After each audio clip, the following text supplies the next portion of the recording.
എല്ലാവർക്കും എൻ്റെ പുതിയൊരു വീഡിയോയിലേക്ക് സ്വാഗതം. നമ്മുടെ സംസ്ഥാന സർക്കാർ കർഷകർക്കായി പുറത്തിറക്കിയ ഒരു ആപ്പാണ് കതിർ ആപ്പ്. അപ്പോൾ ചിങ്ങം 1 മുതലാണ് ഇത് നിലവിൽ വന്നത്. ഇപ്പോൾ നിങ്ങളുടെ ഫോണിൽ അത് ലഭ്യമാണ്. നിങ്ങൾക്ക് അത് ഇൻസ്റ്റാൾ ചെയ്ത് രജിസ്റ്റർ ചെയ്ത് ഉപയോഗിക്കാനായിട്ട് സാധിക്കും. രജിസ്റ്റർ ചെയ്തവർക്ക് സെപ്റ്റംബർ 9 നാളെ മുതൽ ഫോട്ടോ വെച്ച് ID കാർഡ് വിതരണം ആരംഭിക്കും എന്നുള്ളൊരു അപ്ഡേഷൻ നമുക്ക് വന്നിരുന്നു. അപ്പോൾ നാളെ മുതലാണ് അതിന്റെ വിതരണം ആരംഭിക്കുന്നത്. അപ്പോൾ PM കിസാൻ സമ്മാൻ നിധിയിലുള്ളവർ ഇതെല്ലാം നിർബന്ധമായിട്ടും കൊടുക്കണം. അങ്ങനെയുള്ളവർക്ക് ഇനി PM കിസാൻ സമ്മാൻ നിധി ലഭിക്കും എന്നുള്ള അപ്ഡേഷനൊക്കെ വരുന്നുണ്ട്. അതൊരിക്കലും ശരിയല്ല, അങ്ങനെയല്ല. PM കിസാൻ സമ്മാൻ നിധി ഇതുമായിട്ട് യാതൊരു ബന്ധവും നിലവിലില്ല. PM കിസാൻ സമ്മാൻ നിധിയിൽ EKYC, land seeding, bank KYC ഈ 3 കാര്യങ്ങളും കറക്റ്റ് ആയിരിക്കണം.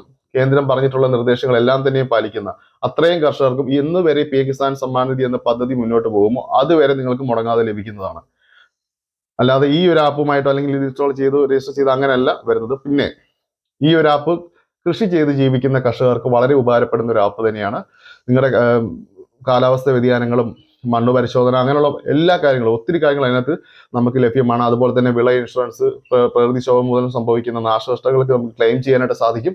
അങ്ങനെ 100 കണക്കിന് കാര്യങ്ങൾ അതിനകത്ത് ലഭ്യമാണ്. അത് കൃഷി ചെയ്ത് ജീവിക്കുന്നവർക്ക്, അതിപ്പോൾ PM കിസാൻ സമ്മാൻ നിധി ഉള്ളവരായാലും ഇല്ലാത്തവരായാലും എല്ലാവർക്കും ഉപകാരപ്പെടുന്ന ഒരു ആപ്പ് തന്നെയാണ്. കാർഷികപരമായിട്ട് ജീവിക്കുന്ന എല്ലാവർക്കും ഈ ഒരു ആപ്പ് വളരെ ഉപകാരപ്പെടുന്ന ഒരു ആപ്പ് തന്നെയാണ്. അതല്ലാതെ ഇതും PM കിസാൻ സമ്മാൻ നിധിയായിട്ട് നിങ്ങൾ കൂട്ടിക്കുറയ്ക്കേണ്ട. അത് ഇതുമായിട്ട് യാതൊരു ബന്ധവും നിലവിലില്ല.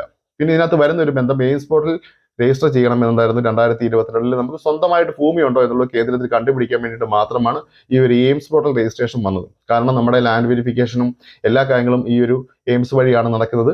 അപ്പോൾ അതുകൊണ്ട് തന്നെയാണ് അതിനകത്ത് നമ്മുടെ PM കിസാൻ ലാൻഡ് വെരിഫിക്കേഷൻ ചെയ്യുന്ന സമയത്ത് നിങ്ങൾക്ക് സ്വന്തമായിട്ട് ഭൂമി ഉണ്ടോ, ഇപ്പോൾ നിലവിലുണ്ടോ എന്നുള്ളത് കണ്ടുപിടിക്കാൻ വേണ്ടിയിട്ട് മാത്രമാണ് ആ ഒരു ലാൻഡ് വെരിഫിക്കേഷൻ നമുക്ക് അതിനകത്ത് വന്നത്. അല്ലാതെ ഇപ്പോൾ നമുക്ക് നിലവിൽ യാതൊരു ബന്ധവും ഇതുമായിട്ടില്ല.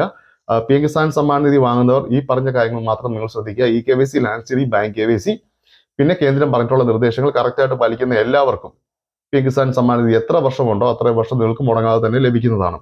അതുപോലെ തന്നെ 18ാമത്തെ ഗഡുവിതരണം 18ാമത്തെ ഗഡുവിതരണത്തിന്റെ യാതൊരു അപ്ഡേഷൻസ് ഇപ്പോൾ നിലവിൽ വന്നിട്ടില്ല. മുടങ്ങിയവർക്കും വിതരണം ആരംഭിച്ചിട്ടില്ല. അതിനിപ്പോൾ ഈ മാസം 15ാം തീയതി കഴിഞ്ഞിട്ടാവാം. പക്ഷേ ഇതുവരെയും യാതൊരു അപ്ഡേഷൻസും കേന്ദ്രത്തിന്റെ ഭാഗത്തുനിന്ന് നമുക്ക് വന്നിട്ടില്ല. അതുപോലെ തന്നെ ഇന്നാക്റ്റീവ് ആയിട്ടുള്ള നിരവധി കർഷകർ ഇന്നലെ തന്നെ വെരിഫൈ ചെയ്തതിനകത്ത് 36 പേരോളം ഇന്നാക്റ്റീവ് ആണ്. നിങ്ങൾ തുക തിരിച്ചടയ്ക്കണം എന്നുള്ളൊരു അപ്ഡേഷനാണ് വന്നിരിക്കുന്നത്. അതുകൊണ്ട് തന്നെ നിങ്ങൾ ദയവ് ചെയ്ത് ഓൺലൈൻ റീഫണ്ടിൽ കയറിയിട്ട് നിങ്ങൾ നിങ്ങളുടെ സ്റ്റാറ്റസ് ഒന്ന് ചെക്ക് ചെയ്ത് നോക്കണം, ആർക്കൊക്കെ ഈ പ്രശ്നങ്ങൾ വന്നിട്ടുണ്ടോ എന്നുള്ളത്. അപ്പോൾ നിങ്ങൾ ചെയ്യേണ്ടത് എങ്ങനെ കാണിച്ചിട്ടുണ്ടെന്നുണ്ടെങ്കിൽ നിങ്ങൾ പെട്ടെന്ന് തന്നെ കൃഷി ഓഫീസിൽ പോവുക.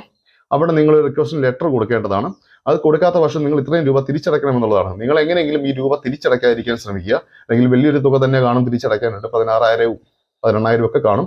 അപ്പോൾ ആ ഒരു തുക നിങ്ങൾ എങ്ങനെ തിരിച്ചടയ്ക്കാതിരിക്കാം എന്നുള്ളൊരു മാർഗത്തെ പറ്റി കൃഷിഭവനുമായിട്ടൊന്ന് ആലോചിച്ച് അവരെന്താ പറയുന്നത് വെച്ചാൽ അതുപോലെ തന്നെ ചെയ്യാൻ ശ്രമിക്കുക. ഓക്കെ, അപ്പോൾ ഇതൊക്കെയാണ് ഇപ്പോൾ നമുക്ക് വന്നിരിക്കുന്ന അപ്ഡേഷൻ.